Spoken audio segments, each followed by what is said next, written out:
Temperature monitoring. तर guidelines काय आहेत की जिथे आवश्यक आहे तिथेच, जिथे changes in body temperature expected आहे तिथे, इंटेंडेड आहेत, अँटिसिपेटेड आहेत किंवा सस्पेक्टेड आहेत तिथे, किंवा general anaesthesia longer than 30 minute, और सर्जरी मोर दॅन 1 आवर. कुठलीही सर्जरी म्हणजे let's say RA more than 1 hour, GA less than half hour, any paediatric case जिथे पण चेंज होणार आहे तिथे. आणि हे नाही समजलं, OD temperature greater than 21 degree Celsius, less than असायला पाहिजे. आणि पाकूमध्ये जर इंट्राऑप काही असेल तर मग पोस्टऑप करावंच लागेल. तर हे इंडिकेशन्स आहेत. GA हाफ आवर, RA 1 आवर, नंतर कंपल्सरी आहे पिडियाट्रिकमध्ये. आणि जिथे पण एक्सपेक्टेड आहे तिथे temperature I think this is below 21 degree Celsius आणि इंट्रॉप झाला आहे म्हणून पोस्ट ऑफ करावाच लागणार. तर युसेजमध्ये हायपोथर्मिया, हायपरथर्मिया बघायला, ओव्हरहीटिंग पण बघायला वॉर्मरचं, आणि परफ्युजन कळतं, आउटपुट कळतं. तर या मेथड्स आहेत मर्क्युरी, इलेक्ट्रिकलमध्ये थर्मिस्टर आणि थर्मोकपल. नंतर डीप टिश्यू. आता डीप टिश्यूमध्ये काय हेच मेकॅनिझम वापरलं आहे, वेगळं काय लिहिलं माहीत नाही. नंतर इन्फ्रारेड आणि लिक्विड क्रिस्टल्स. तर मर्क्युरी आपल्याला माहिती आहे ओल्डेस्ट, कंबरसम आहे, त्याच्यामुळे फक्त कॅलिब्रेशनला वापरतात लॅब्समध्ये, अदरवाईज नाही. कपल म्हणजे 2 लोक. तर 2 मेटल स्ट्रिप्स असतात. एका मेटल स्ट्रिपचं टेम्परेचर फिक्स ठेवलं जातं आणि दुसऱ्याचं मग चेंज होईल, तर त्याच्यामुळे because of temperature current flow होईल, ते करंट फ्लो मोजलेलं आहे. थर्मिस्टर इज रेझिस्टर, ज्याचा रेझिस्टन्स डायनॅमिक आहे. जर त्याच्या टेम्परेचर चेंज झालं तर तो रेझिस्टन्स चेंज होतो, मग त्याच्यानुसार मग ते टेम्परेचर कॅल्क्युलेट करतात. रेझिस्टन्स हाच एक व्हेरिएबल राहिला तर मग V = IR ओहम्स लॉ लावून इथे ते मोजतात. इकडे पण तसंच आहे. इकडे हा रेझिस्टर आहे, सेमीकंडक्टर आहे, इथे 2 मेटल स्ट्रिप आहेत. नंतर इन्फ्रारेड ह्या आउटर टेम्परेचर बघायला करतात. अनरिलायबल म्हणतो आहे हा, ठीक आहे. मग डीप टिश्यू थर्मोमीटर. तर हे पण एक नॉन इन्व्हेजिव्ह थर्मोमीटर आहे. Non invasive in the sense स्किनचं टेम्परेचर बघतो हा. त्याच्या प्रोबच्या खाली तो एक टेम्परेचरचा झोन बनवतो.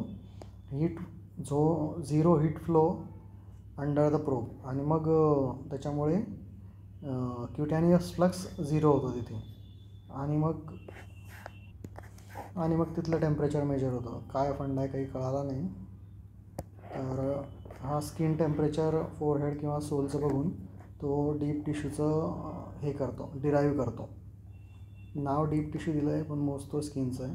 नंतर लिक्विड क्रिस्टल्स आहेत. यांचंही मेकॅनिझम कसं काम करते काही खास दिलेलं नाही. तर कंपॅरिझन आहे सगळ्यांचं, कोअर टेम्परेचर आणि पेरिफेरल टेम्परेचर. पेरिफेरलमध्ये स्किन आहे. स्किनचं युजली 2 डिग्री सेल्सिअस लेस असतं, आणि स्किनचं टेम्परेचर जरी आपण म्हणतो ते लवकर चेंज नाही होत. कोअर टेम्परेचरचं टेम्परेचर पेरिफेरीमध्ये रिफ्लेक्ट व्हायला वेळ लागतो. इवन मॅलिग्नंट थर्मियामध्ये it is not the first sign. First sign is tachycardia and कॅप्नोग्राफी.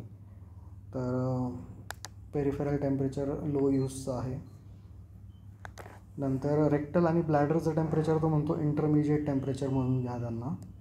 त्याने सेम तसं टिम्पॅनिकबद्दल नाही म्हटलं, टिम्पॅनिक इज गुड म्हणतो आहे तो. तर ब्लॅडरमध्ये इश्यू आहे की गुड फ्लो असला पाहिजे. फ्लो असेल तर ते टेम्परेचर याच्या अराउंड फ्लो होईल, जे काही टेम्परेचर प्रोबच्या, आणि फोलीज टाकावं लागेल तुम्हाला, तर ते डिफिकल्ट आहे. मॉडिफाईड फोलीज असते आणि फ्लो लागतो. आणि ब्लॅडरचं टेम्परेचर कोरिलेट नाही करत कोर टेम्परेचरसोबत, म्हणून त्याला इंटरमिजिएट टेम्परेचर म्हटलं आहे. रेक्टलचं पण तसंच आहे. रेक्टलचं पण टेम्परेचर रॅपिडली चेंज होत नाही आणि खूप साऱ्या गोष्टींनी अफेक्टेड होतं. स्टूल्सने, पेशंटच्या याच्यात स्टूल्स असतील किंवा लवाज असतील तर ते अफेक्ट होईल, स्लोली चेंज होतं, म्हणून याला पण त्यांनी इंटरमिजिएट टेम्परेचर म्हटलेलं आहे. तर bladder and rectum is intermediate. Core आणि हे 2 इंटरमिजिएट आहे, मग हे पेरिफेरी. नंतर gold standard is pulmonary artery.